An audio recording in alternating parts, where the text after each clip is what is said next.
दोस्तों इस एपिसोड को देखने के बाद आप एक ऐसी स्किल सीखेंगे जो आपकी हर बातचीत को बदल सके। किसी भी बात में छुपी हुई एजम्पशन को पकड़ना और एक सही सवाल पूछकर पूरी सिचुएशन को बदल देना, यह आप सीखेंगे एक 1912 की उस घटना से जहां एक आदमी के पास सिर्फ 3 मिनट थे और उसने एक सवाल से एक डील को पूरी तरह से पलट दिया। चलिए पहले कहानी सुनिए। दोस्तों 1912 का साल, टेडी रूजवेल्ट अमेरिका के प्रेसिडेंट पद के लिए कैंपेन कर रहे थे। उनकी टीम ने 30 लाख पैम्फलेट छपवा दिए। हर पैम्फलेट पर रूजवेल्ट की एक फोटो थी। ये पैम्फलेट्स बॉक्स कार में भरकर देश भर में भेजे जाने वाले थे। तभी किसी को एक बात याद आई, अरे वो फोटो तो किसी और स्टूडियो की थी। उसका नाम था मोफेट स्टूडियोज और उस फोटो को इस्तेमाल करने की परमिशन कभी ली ही नहीं गई थी। टीम घबरा गई, समय नहीं था। 30 लाख पैम्फलेट्स दोबारा छापना मुमकिन नहीं था और कानूनी तौर पर मोफेट चाहता तो कैंपेन पर लाखों डॉलर का दावा ठोक सकता था। सबने एक ही तरह से सिचुएशन को देखा। उन्होंने सोचा हमें मोफेट को पैसे देने पड़ेंगे। सवाल सिर्फ यह है कि कितने देने पड़ेंगे। यह एजम्पशन इतनी पक्की लग रही थी दोस्तों, किसी ने कोई सवाल ही नहीं उठाया। टीम ने जॉर्ज परकिंस से मदद मांगी जो एक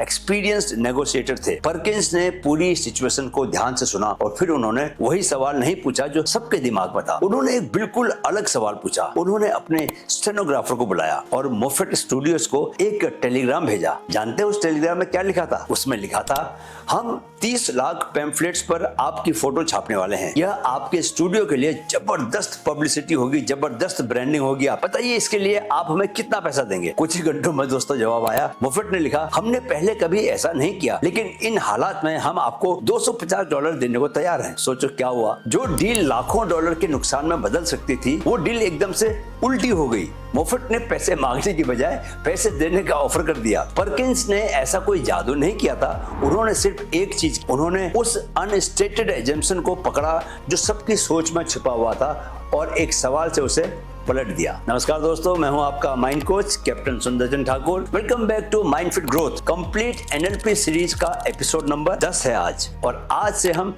मॉड्यूल 3 शुरू कर रहे हैं दोस्तों, लैंग्वेज और कम्युनिकेशन का। आज हम सीखने वाले हैं एग्जैक्ट टेक्निक जो परकिंस ने इंस्टिंक्टिवली यूज की थी। एनएलपी में इसे कहते हैं मेटा मॉडल। दोस्तों इस सत्य को जान लो कि हर वाक्य में कुछ छिपा हुआ होता है। जब भी कोई इंसान कुछ बोलता है तो अपनी पूरी बात नहीं बोलता, वो अपने अनुभव का एक छोटा सा हिस्सा शब्दों में बदलता है। बाकी सब कुछ, उसकी एजम्पशंस, उसकी जनरलाइजेशंस, उसकी मिसिंग डिटेल्स, वो छुपा रह जाता है। उस छिपे हुए को जानना समझना ही आपको उनसे ऊपर उठाता है। रूजवेल्ट की टीम ने कहा हमें मोफेट को पैसे देने होंगे। इस एक वाक्य में कई चीजें छुपी हुई थी। किसने कहा कि पैसे देने ही होंगे? यह कैसे पक्का है? कोई और पॉसिबिलिटी क्यों नहीं हो सकती? लेकिन टीम ने इस वाक्य को जस का तस मान लिया। उन्होंने उसकी जांच नहीं की। यही ज्यादातर लोग रोज करते हैं। कोई कहता है सब मुझे इग्नोर करते हैं और हम उसे वैसे ही मान लेते हैं। लेकिन एनएलपी कहती है दोस्तों, हर ऐसे वाक्य के पीछे एक डीपर ट्रुथ होती है और वो सही सवाल पूछने से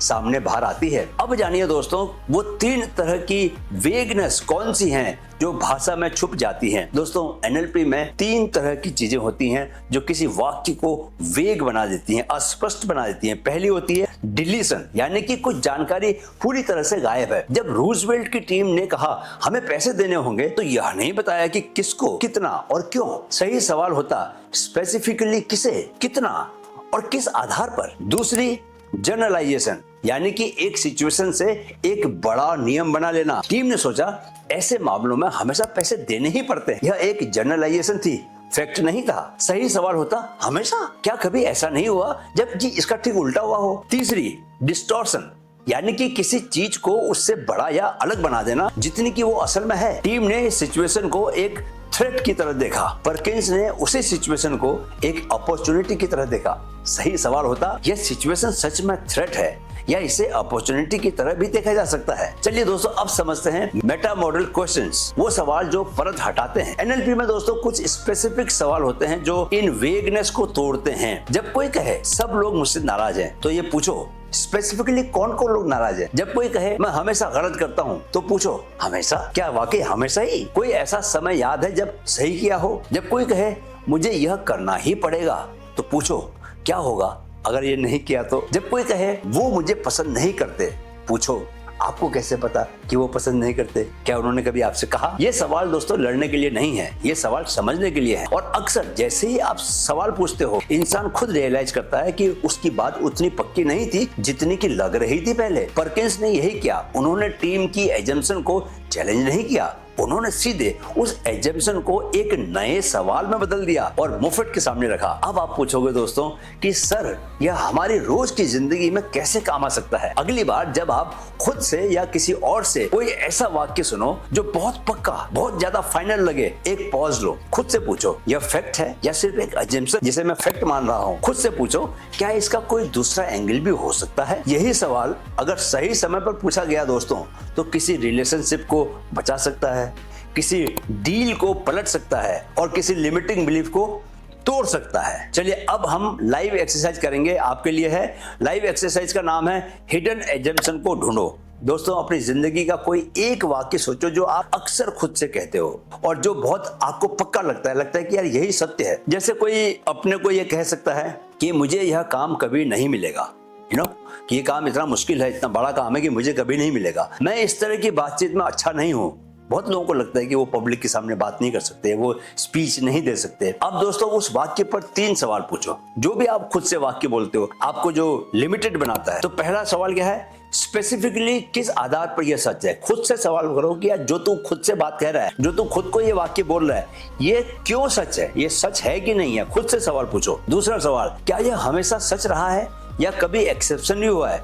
कि कभी ऐसा भी हुआ है कि यार मैंने दोस्तों के बीच में अच्छा भाषण दिया है, या मैंने कभी किसी क्लास में बचपन में कभी कुछ अच्छा बोला था, टीचर ने वाह की थी। कोई भी जो आप खुद से सवाल पूछते हो और अपने को लिमिटिंग, अपने सामने दीवार लगाते हो, तो उस दीवार को तोड़ने वाली कोई घटना आपके जीवन में घटी है?